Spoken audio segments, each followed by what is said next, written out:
नमस्कार दोस्तों। योजना मैगजीन जून 2023 की एनालिसिस आज से प्रारंभ हो रही है। इसके लेख सिविल सेवा परीक्षा, चाहे यूपीएससी, यूपीपीसीएस, आरओ, बीईओ आदि सभी परीक्षाओं हेतु महत्वपूर्ण हैं। मुख्य परीक्षा के उत्तर लेखन के लिए इस मैगजीन की भूमिका सर्वाधिक महत्वपूर्ण है। इस जून 2023 के अंक का शीर्षक है भारत का विश्व को समग्र कल्याण का उपहार। अब आते हैं अगले पेज पे, तो दिया है मिशन लाइफ, पर्यावरण के लिए जीवन शैली, और नरेंद्र मोदी के एक कोटेशन से इसको प्रारंभ किया गया है। कोटेशन है कि यह शब्द है life, life style for environment, यानी पर्यावरण के लिए जीवन शैली। आज आवश्यकता है कि हम सब एकजुट होकर पर्यावरण के लिए जीवन शैली अभियान को मिलकर आगे बढ़ाएं। यह पर्यावरण के प्रति सजग जीवन शैली का जन आंदोलन बन सकता है। नरेंद्र मोदी भारत के प्रधानमंत्री। लाइफ का फुल फॉर्म क्या है? लाइफ स्टाइल फॉर एनवायरमेंट, पर्यावरण के लिए जीवन शैली। क्या है मिशन लाइफ? तो मिशन लाइफ भारत के नेतृत्व में, किसके नेतृत्व में, ये प्रश्न बन सकता है कि मिशन लाइफ किसके नेतृत्व में प्रारंभ किया गया है? तो इसे भारत के नेतृत्व में प्रारंभ किया गया है। पर्यावरण की रक्षा और संरक्षण के लिए किससे जुड़ा हुआ है? तो पर्यावरण की रक्षा और संरक्षण के लिए व्यक्तिगत और सामुदायिक कार्रवाई, इसमें व्यक्तिगत और सामुदायिक दोनों तरह की कार्रवाइयाँ हैं, प्रेरित करने वाला एक वैश्विक जन आंदोलन है। यूनाइटेड किंगडम के ग्लासगो में आयोजित United Nations framework convention on climate change UNFCCC के कॉन्फ्रेंस ऑफ पार्टीज के 26वें सत्र में, मतलब अगर एक प्रश्न यहाँ से ये भी बन सकता है कि यूएनएफसीसीसी का 26वां जो सत्र था वह कहाँ आयोजित हुआ? तो यूनाइटेड किंगडम के ग्लासगो में आयोजित किया गया। भारत ने जलवायु परिवर्तन का मुकाबला करने के लिए लाइफ, पर्यावरण के लिए जीवन शैली का मंत्र दिया। भारत अपने राष्ट्रीय स्तर पर निर्धारित योगदान एनडीसी में लाइफ को शामिल करने वाला पहला देश बन गया। एनडीसी क्या है? तो राष्ट्रीय स्तर पर निर्धारित योगदान, तो उसमें मिशन लाइफ को शामिल करने वाला भारत पहला देश बन गया। मिशन लाइफ के उद्देश्य क्या हैं? मिशन लाइफ की दृष्टि को मापनीय प्रभाव में बदलना। विश्व के लिए यह आवश्यक क्यों है? तो पर्यावरण क्षय और जलवायु परिवर्तन समूची पृथ्वी के पारिस्थितिकी तंत्र और जनसंख्याओं को प्रभावित करता है। पृथ्वी का तापमान 2.0 सेल्सियस बढ़ने से अनुमान है कि लगभग 3 अरब लोगों को सूखे के कारण निरंतर पानी की कमी का सामना करना पड़ेगा, और यदि हर एक ने तत्काल कार्रवाई नहीं की तो अनुमान है कि 2050 तक वैश्विक अर्थव्यवस्था के सकल घरेलू उत्पाद में 18% में की कमी आ सकती है। ये जो साइड में बॉक्स बना करके दिया होता है, ये किसी भी उत्तर लेखन में इसको शामिल करने से अच्छे अंक प्राप्त हो सकते हैं, क्योंकि वो उसका मूल निचोड़ होता है। उद्देश्य क्या क्या है कि मिशन लाइफ को 2022 से 27 के दौरान पर्यावरण की रक्षा और संरक्षण के लिए व्यक्तिगत और सामूहिक कार्रवाई के लिए कम से कम 1 अरब भारतीयों और अन्य वैश्विक नागरिकों को जुटाने के उद्देश्य से तैयार किया गया है। भारत में सभी गांवों और शहरी स्थानीय निकायों में कम से कम 80% को 2028 तक पर्यावरण हितैषी बनाने का लक्ष्य है। कब तक है? तो 2028 तक। इसका उद्देश्य व्यक्तियों और समुदायों को एक ऐसी जीवन शैली अपनाने के लिए प्रेरित करना है जो प्रकृति के अनुकूल हो, प्रकृति को हानि पहुंचाने वाली न हो। इस तरह की जीवन शैली अपनाने वाले लोगों को प्रो प्लैनेट पीपल, ग्रह पृथ्वी के प्रति सचेत जन के रूप में मान्यता मिलती है। अब इसके बाकी का जो लेख है वो अगले पेज पे है, तो जब हम उस पेज पर आएंगे तो इसकी चर्चा करेंगे। इस अंक के जो महत्वपूर्ण लेख हैं वो क्या क्या हैं? आयुष, समग्र स्वास्थ्य और आरोग्य जीवन का विज्ञान,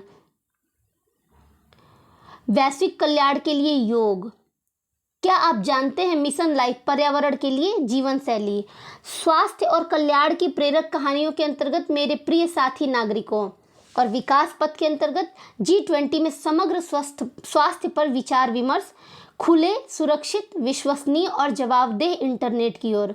पुस्तक चर्चा में योग विज्ञान, स्वरूप, परंपरा एवं प्रयोग। और विशेष आलेख में है बेहतर मानसिक स्वास्थ्य में मेडिटेशन की भूमिका, स्वस्थ जीवन शैली के आधार, भारत में सीधे लाभ हस्तांतरण योजना, DBT वैश्विक रोल मॉडल, अपरिग्रह, गांधीवादी विचार। और किसी भी पुस्तक या मैगजीन हो, उसका जो संपादकीय होता है वो संपूर्ण पुस्तक का सार होता है कि उस पुस्तक में या उस मैगजीन में आखिर किस चीज़ पे चर्चा की गई है। तो संपादकीय पढ़ना बेहद ज़रूरी होता है। सब सुखी हों।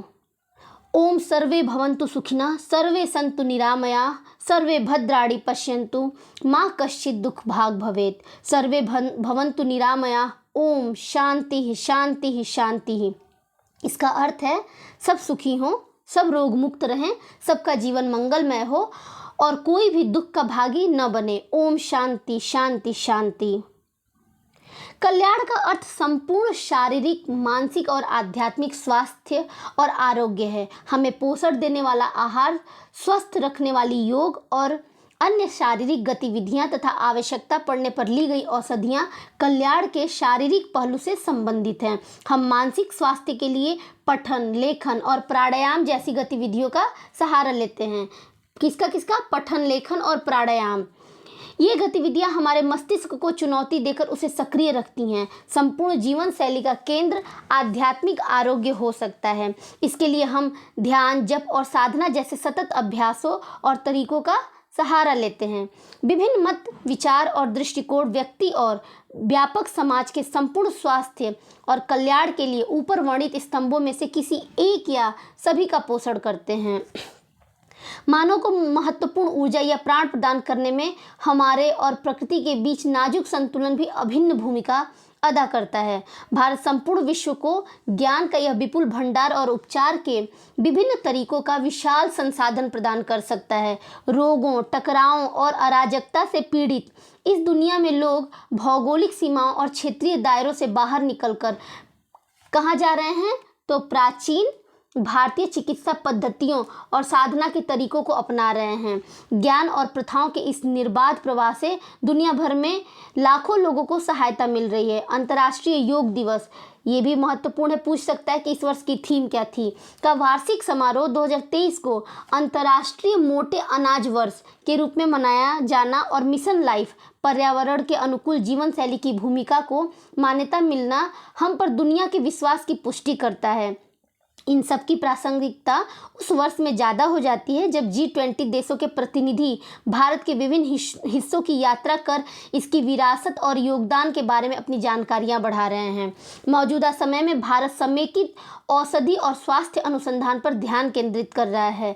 चिकित्सा की आयुष पद्धतियों में साक्ष्य आधारित अनुसंधान पर जोर दिया जा रहा है। G20 के अधीन हो रहे स्वास्थ्य संबंधी विमर्शों और चर्चाओं में वसुधैव कुटुंबकम के व्यापक दर्शन के अंतर्गत सबके लिए संपूर्ण स्वास्थ्य की आवश्यकता पर बातचीत की जा रही है। इस बातचीत का उद्देश्य स्वास्थ्य सुरक्षा सुनिश्चित कर समूची मानवता का कल्याण है। इन चर्चाओं में स्वास्थ्य सेवाओं की आखिरी छोर तक डिलीवरी तथा पारंपरिक और आधुनिक चिकित्सा प्रणालियों के निषेधात्मक और उपचारात्मक तरीकों को अपनाकर आर्थिक विकास के लिए वैश्विक स्वास्थ्य को मजबूत करने की बात की जा रही है। योजना का यह अंक समूचे विश्व के लिए संपूर्ण कल्याण की प्राप्ति की दिशा में भारत के योगदानों को एक जगह समेटने का प्रयास है। इस अंक में प्रकाशित विभिन्न विशेषज्ञों के आलेख उन प्रथाओं से संबंधित हैं जिनकी विश्व के शारीरिक, मानसिक और आध्यात्मिक कल्याण के लिए प्रासंगिकता पहले की तुलना में वर्तमान में ज़्यादा हो गई है। भारत के सामने अक्सर अवसर है कि वह स्वास्थ्य और कल्याण को बढ़ावा देने के संवहनीय विकास लक्ष्य को हासिल करने के उद्देश्य से वैश्विक सहयोग और साझेदारी के लिए अपनी भूमिका के विस्तार की जमीन तैयार करे। तो आते हैं पहले लेख पे, आयुष समग्र स्वास्थ्य और आरोग्य जीवन का विज्ञान। भारत अपनी समृद्ध सांस्कृतिक विरासत के लिए विख्यात है। तो भारत की जो समृद्ध सांस्कृतिक विरासत है वो अपने इस विरासत के लिए विख्यात है, जिसने स्वास्थ्य सेवा की आयुष पद्धति के रूप में दुनिया को एक अनमोल धरोहर दी है जो समय की कसौटी पर खरी उतरी है। आयुष स्वास्थ्य देखभाल के व्यापक दृष्टिकोण का प्रतिनिधित्व करता है, जिसमें प्राचीन ज्ञान और समग्र स्वास्थ्य देखभाल की प्रथाएं शामिल हैं। यह सदियों से स्वास्थ्य सेवा प्रणाली का अभिन्न अंग रहा है। आयुष स्वास्थ्य और आरोग्य के व्यक्तिगत दृष्टिकोण पर बल देता है, जिसमें व्यायाम, आहार, जीवन शैली में संशोधन, चिकित्सीय औषधियों और उपचार प्रथाओं का संयोजन तन, मन और आत्मा के बीच संतुलन बनाए रखता है। आयुष प्रणालियां, विशेषकर आयुर्वेद का प्रायः जीवन विज्ञान के रूप में उल्लेख होता है, जिसकी जड़ें उस प्राचीन भारतीय ज्ञान से जुड़ी हैं जो सहस्त्राब्दियों से व्यवहार में लाया जा रहा है। जहां आयुष का आधार पारंपरिक ज्ञान और अनुभव है, वहीं साक्ष्य आधारित अध्ययनों के माध्यम से इसकी प्रभावशीलता और सुरक्षित होने के बारे में वैज्ञानिक दृष्टि से पड़ताल करने में रुचि बढ़ी है। आयुष मंत्रालय स्वास्थ्य देखभाल की आयुष पद्धतियों की वैज्ञानिकता को बढ़ावा दे रहा है। साक्ष्य आधारित प्रथाओं का महत्व स्वीकारते हुए मंत्रालय ने स्वास्थ्य देखभाल ढांचे में आयुष के वैज्ञानिक अनुसंधान, सत्यापन और एकीकरण को बढ़ावा देने के लिए विभिन्न पहल की है। इसमें अनुसंधान के लिए धन, अनुसंधान संस्थानों की स्थापना और आयुष विशेषज्ञों और आधुनिक वैज्ञानिक शोधकर्ताओं के बीच सहयोग बढ़ा है। इसका उद्देश्य पारंपरिक ज्ञान और समकालीन वैज्ञानिक साक्ष्य के बीच की खाई पाटना और साक्ष्य आधारित स्वास्थ्य देखभाल प्रथाओं में आयुष का एकीकरण सुनिश्चित करना है। आयुष मंत्रालय के अनुसंधान और विकास पहल। आयुष मंत्रालय ने आयुर्वेद, होम्योपैथी, यूनानी, सिद्ध और योग तथा प्राकृतिक चिकित्सा में अनुसंधान के लिए स्वायत्त संस्थान के रूप में 5 अनुसंधान परिषद गठित की है। ये लाइन अपने आप में बहुत ही महत्वपूर्ण है। पूछा जा सकता है कि आयुष मंत्रालय ने कितने अनुसंधान गठित किए हैं और उसमें कौन कौन शामिल है। तो आयुर्वेद शामिल है, होम्योपैथी, यूनानी, सिद्ध, योग तथा प्राकृतिक चिकित्सा। यह परिषदें अनुसंधान का कार्य पूरे भारत में बाह्य संस्थानों, केंद्रों, इकाइयों के माध्यम से तथा विभिन्न विश्वविद्यालयों, अस्पतालों और संस्थाओं के साथ सहयोगात्मक अध्ययनों के माध्यम से भी करवाती हैं। परिषदों की अनुसंधान गतिविधियों में औषधीय जड़ी बूटी अनुसंधान, मेडिको एथनो वानस्पतिक सर्वेक्षण, फार्माकोग्नोसी और टिश्यू कल्चर, दवा मानकीकरण, औषधि अनुसंधान, नैदानिक अनुसंधान, साहित्यिक अनुसंधान और आउटरीच गतिविधियां शामिल है। इसमें क्या क्या शामिल है तो ये बहुत महत्वपूर्ण है। यहाँ से परीक्षा में यहाँ से प्रश्न बनाए जा सकते हैं। वे प्रोटोकॉल भी विकसित करते हैं और आयुष में वैज्ञानिक जांच को बढ़ावा देने के लिए राष्ट्रीय